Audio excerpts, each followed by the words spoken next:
Hi, Rob. Hi, how are you doing? Doing good. I'm at home in the Denver area. All right. And what is the weather like in the Denver area? Well, let's see. Sunny but smoky. So we've got a lot of smoke from the fires on the West Coast that have been coming through and really fouling up our air quality. That's unfortunate. How far on the West Coast are they? Does it actually travel across the whole? Yes. Yeah. So we had the Oregon and I think maybe some fires in Washington or Idaho this last week, and then we're supposed to by middle of next week get the fires from California smoke coming our way. So I have some family who live in California, and they said that when there are forest fires, there are smoke warnings, and you can't go outside, or else you start, if in the really serious situations you cough up blood, and it's very unpleasant. So I'm sorry to hear that. Stay safe out there. not quite that bad here, but yeah, tend to avoid that when it's that smoky. Oftentimes it's better up in the mountains. So.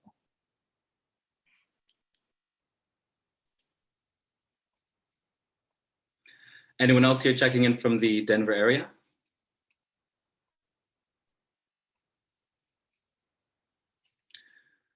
I can guess so.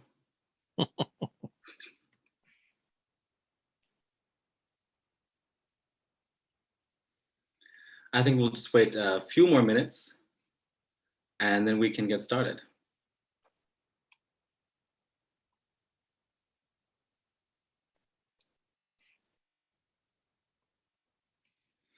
If anyone else wants to unmute themselves, say hello. You can follow Rob's lead, breaking the ice over here.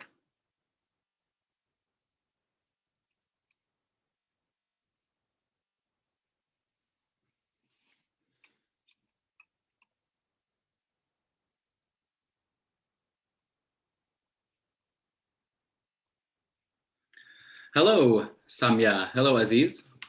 Hello, Moses. Where are you checking in from, Aziz? Right now I'm from Denver, from Community College of Denver. Nice. Welcome. We have more from the Denver area. Yeah, from our area campus, and I can just even show around because I have break right now. Can you see my? Oh, now I can see. Yeah, this is our campus building. I also see Joy checking in from the Denver area. I see Mary Lou. Hi, Mary Lou. Nice to see you. Now, I think we'll wait just 30 more seconds and then we'll get started. That's good. So while we're waiting for everyone to check in, I would just like to start with saying that throughout the presentation, it's very possible that there are lingering questions, but it's very well possible that they will actually be addressed at some point in the presentation. So I might ask you to save them until the end. I will be sure to answer all of them. If you're really dying of curiosity, then feel free to put them into the chat, and one of my colleagues will be sure to address it. So I guess with no further ado, I would like to say welcome, everyone. We're really glad to have you here for our session on driving student-centered collaboration with open-ended discussion at MITx. So to start us off, I would like to go with this, leave you with a thought.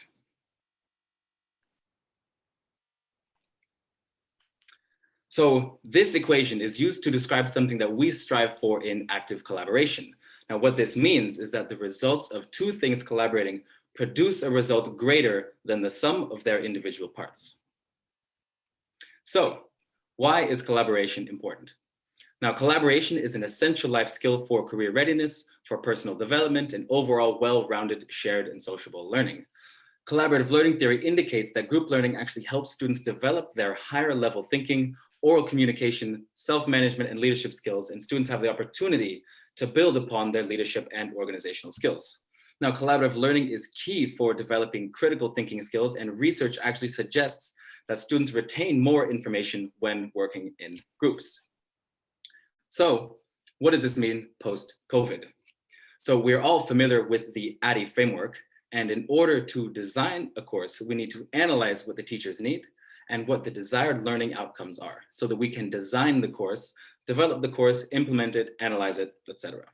Now, the problem is that when our instructional designers design a course, they do not have all the tools they need to scale and to reach its full capacity. Now, in order to manage the desired level of collaboration, they have to do workarounds, which in general are not as effective for the learning outcomes of our students. So what this means is that the designers do not have the right tools available to develop their ideal course. Now, this is where we come in. So we ensure that the development of tools is done well, and we help with the implementation process so that the course and therefore the learning outcomes of our students can reach their full potential.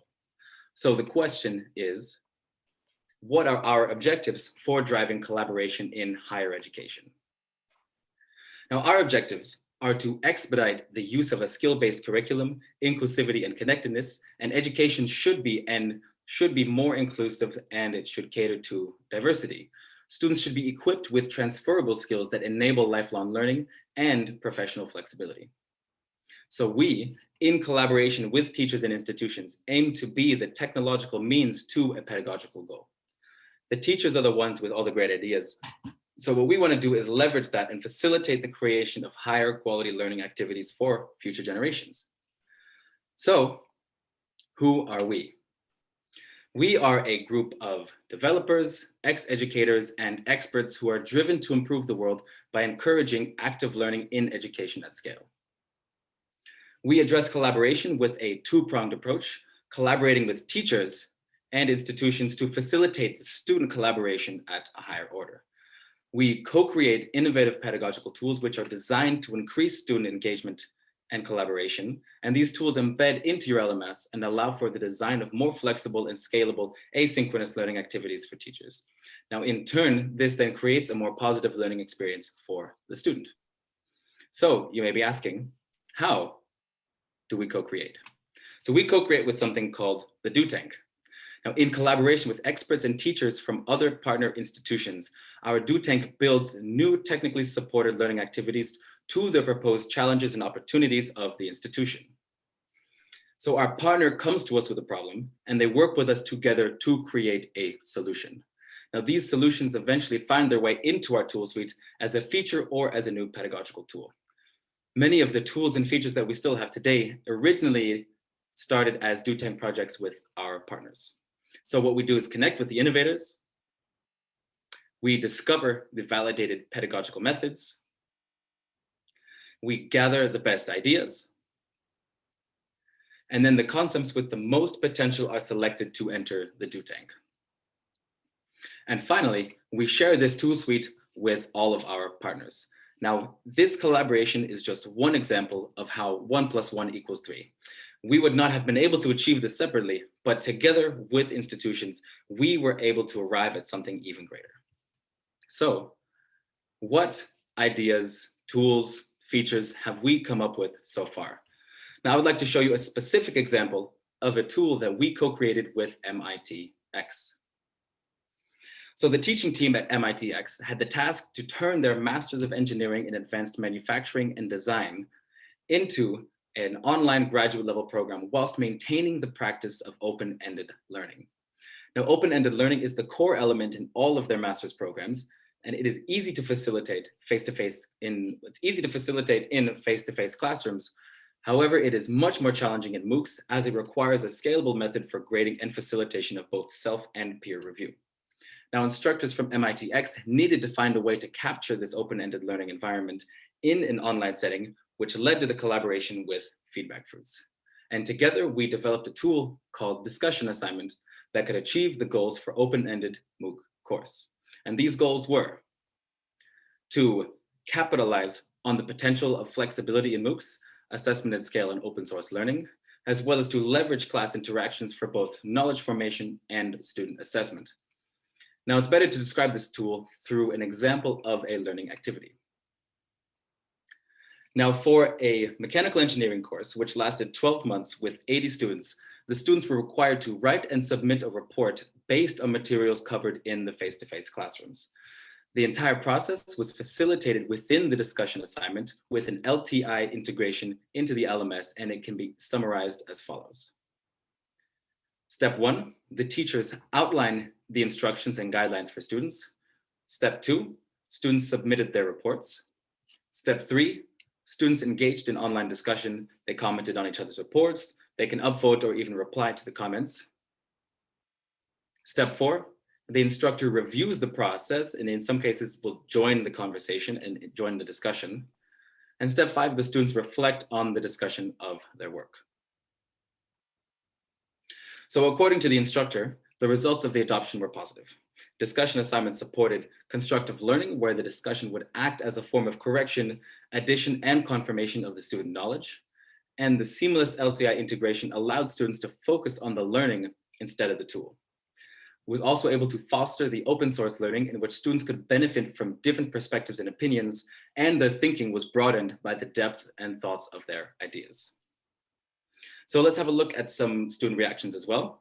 One student here said that they appreciated the community for the support, especially when there are people from various backgrounds and different amounts of experience giving their perspectives on the proposals. Another student said that initially they were thinking one-dimensionally, but while interacting with their fellow students and the teacher, their perspective changed drastically. Now, by this point, my guess is that you're dying of curiosity to see what this tool looks like. I bring good news because we're going to take a quick demo dive into the tool. Now, if you're going to give me just 1 second, I'm going to stop my share and go into the environment.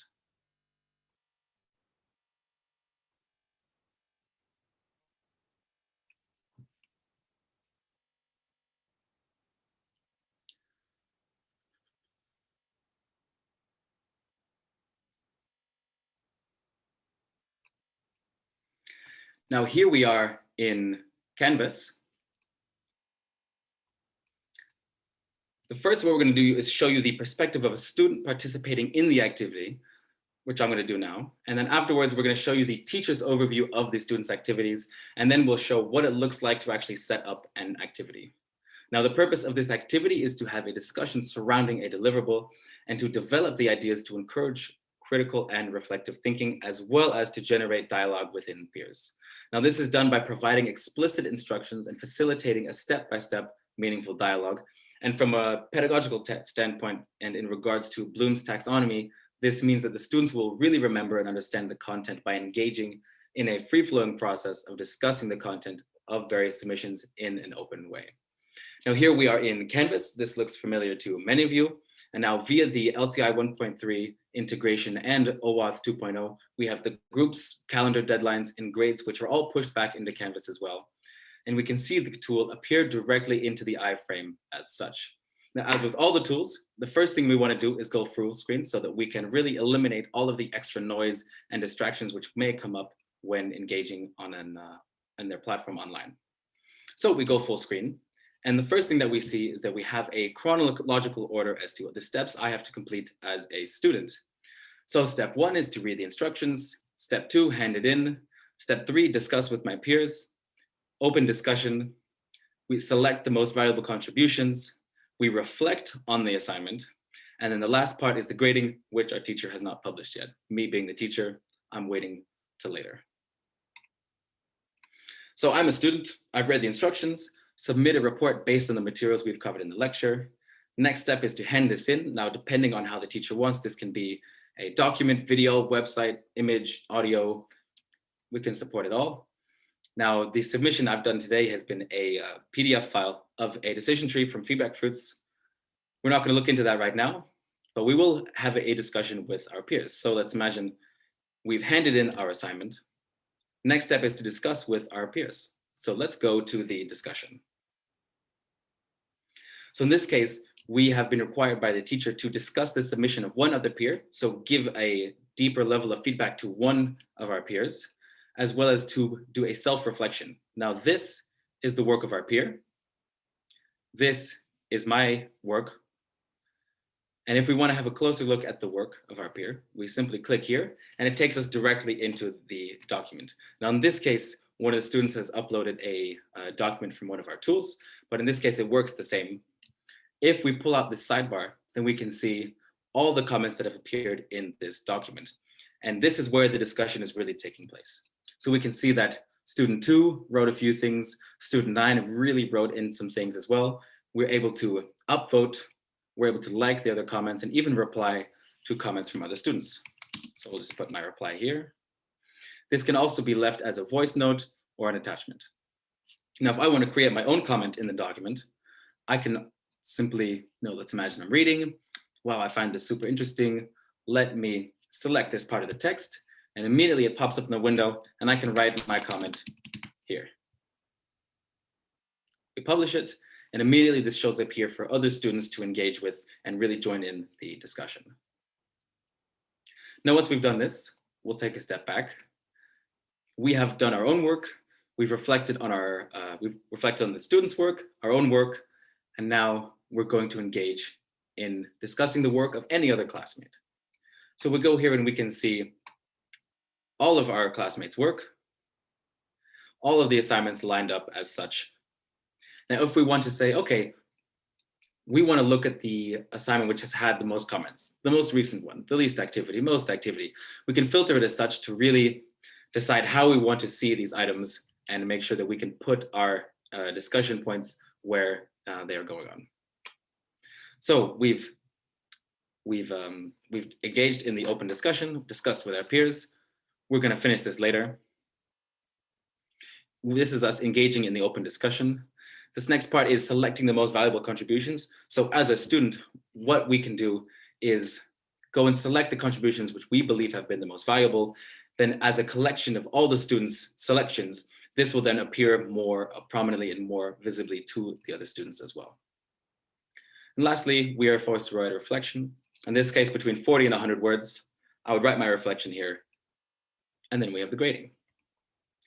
Now I'm going to jump to the teacher perspective and show you what it looks like to have the teacher's overview of this assignment.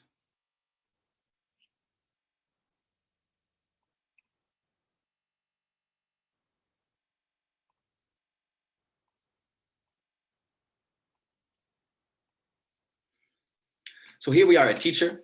Looks the same. We're here in the iframe of the teacher perspective. We're going to go full screen once again. What's happened? Can we see the screen? Yeah, this is good. So here we are in the teacher perspective, and we're looking at the tool, and we can see the first thing is a dashboard of the student progress.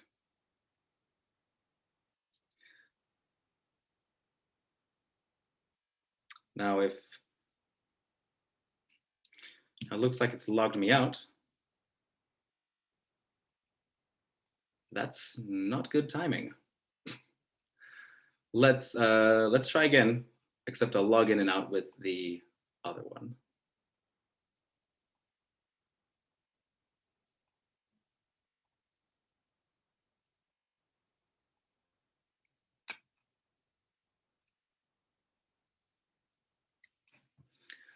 Bear with me here, we're almost done.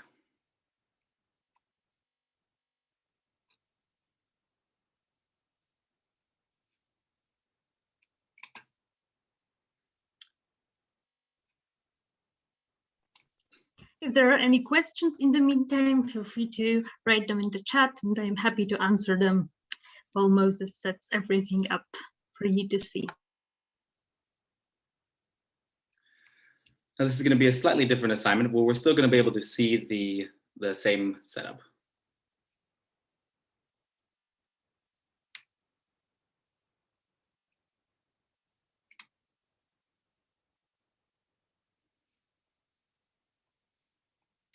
So we'll go full screen once more. And here we can see the dashboard of all the overall student progress. We can look at what the students have completed, whether they've read instructions, handed it in, participated in the discussion. And we can really see what's going on here. We can download this as a CSV or as an Excel file as well. So this is the instructions. Here we can see all the submissions of the students. And lastly, we can then join in the discussion that has been going on. So in the same way that the students were engaging in discussion, all we have to do is go in as a teacher, and we can see that students are really discussing and questioning things I can go in and add a reply as a teacher. We're going to finish this later, as I think, Marilu, this works as an integration on Canvas with an LTI and an API, depending on how you would like to do it.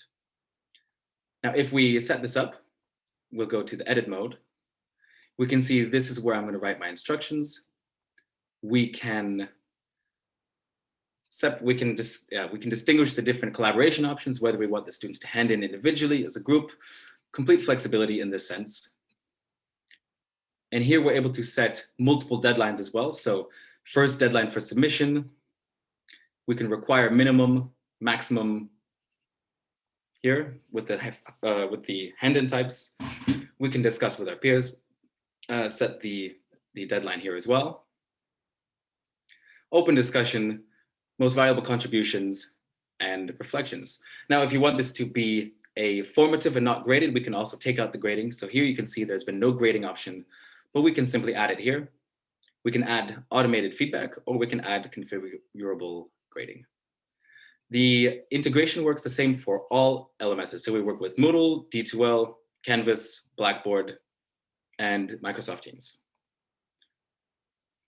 Now, to close things off, as I think we've run out of time, I know what you're thinking. And now you're probably thinking to yourself, I really want to use this tool right now. So in the spirit of collaboration, I would like to collaborate with you.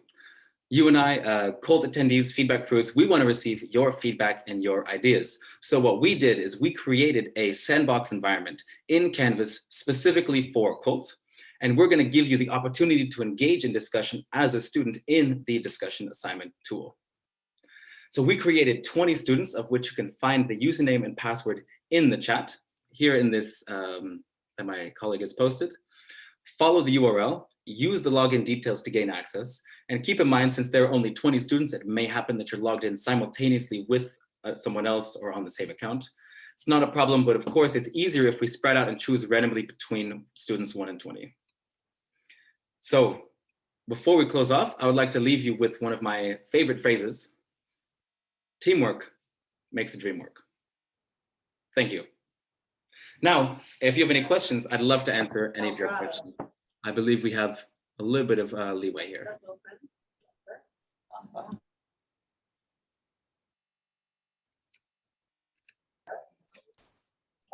Alrighty, it looks like that's it. Special thanks to you guys and FeedbackFruits for being one of our sponsors. You can go ahead and post any questions to the Slack channel under Meet the Vendors. Thank you, everyone. It's been a pleasure.